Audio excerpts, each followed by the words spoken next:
Thank you, and I look forward to your questions. Thank you. I ask unanimous consent to submit the following statements for the record: a statement from the American Gas Association and a statement from Airlines for America, and without objection. There you go. First of all, I want to thank you all for being here. We have a broad section of industry, from IT to natural gas, banking, and then, of course, the MITRE company. You know, listening to your testimony, it's very clear that the government is way too big, way too overregulated because of all the duplicative efforts. I would like to ask everyone a question this morning. For your member companies or for MITRE specifically, would you be able and willing to invest more in cybersecurity enhancements like IT upgrades for the, if the compliance burden of inconsistent duplicative regulations was reduced? Would you have the resources to be able to invest more than what you are today if that burden was reduced? Yeah, I mean, I think based on everything that we've heard from our companies, they would definitely have more resources to invest in cybersecurity and producing better cybersecurity outcomes if they did not have to spend as much resources on complying with conflicting or duplicative regulatory regimes. And I'm sure you guys are all going to probably say yes, but I do want to focus on something Mr. Warren said in your testimony today, the 70% figure. You're in the banking sector, so it might be slightly different. Is it the same in natural gas and IT? Are you seeing the 70%? What's the figure roughly of percentage of cybersecurity workers generally within industry that you guys represent that are focused on compliance? Do you have a handle on that?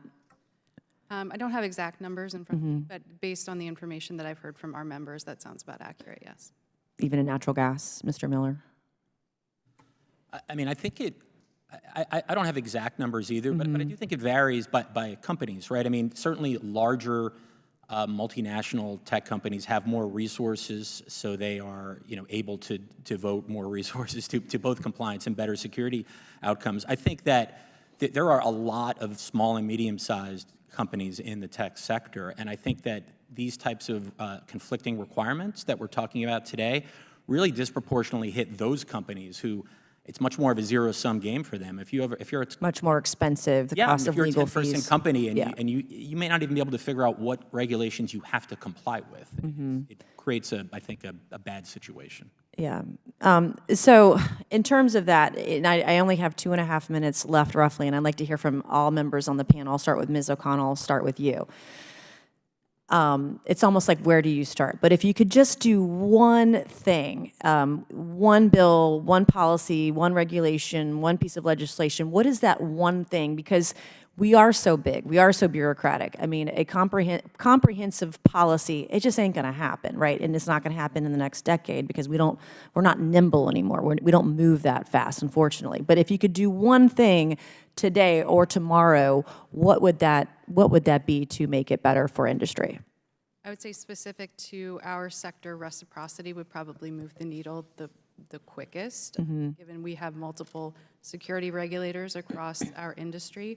Any efforts to sort of streamline and have one set of requirements be applicable to another set of regulations would really be, I think, an efficient way to move that needle quickly. Thank you, Mr. Warren. Sure. I think an area that's been a particular challenge for financial institutions is cyber incident reporting. These requirements often have slightly different definitions, timeframes for reporting, and information requirements.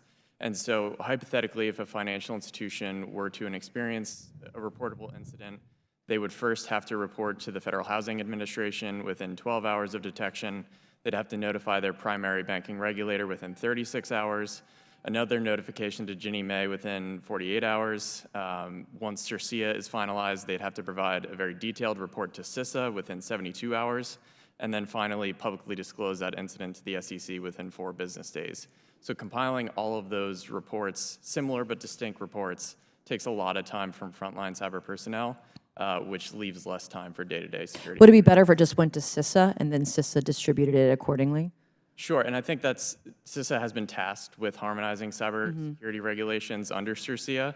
Unfortunately, with their recent proposed rule to implement that legislation, it seems they've taken an expansive approach to implementing that law, we provided comment with a number of other financial trades, encouraging them to better leverage existing requirements. And leaders in the House Homeland Security Committee and Senate HISGAC provided similar feedback as well. Dr. Clancy, we have 15 seconds. You want to chime in? I would just amplify that. I think you can build on CERCIA and make it that clearinghouse for reporting that coordinates across the interagency. Okay. Thank you all. Appreciate your time this morning. And I will now yield to Mr. Connolly for 5 minutes. Thank you.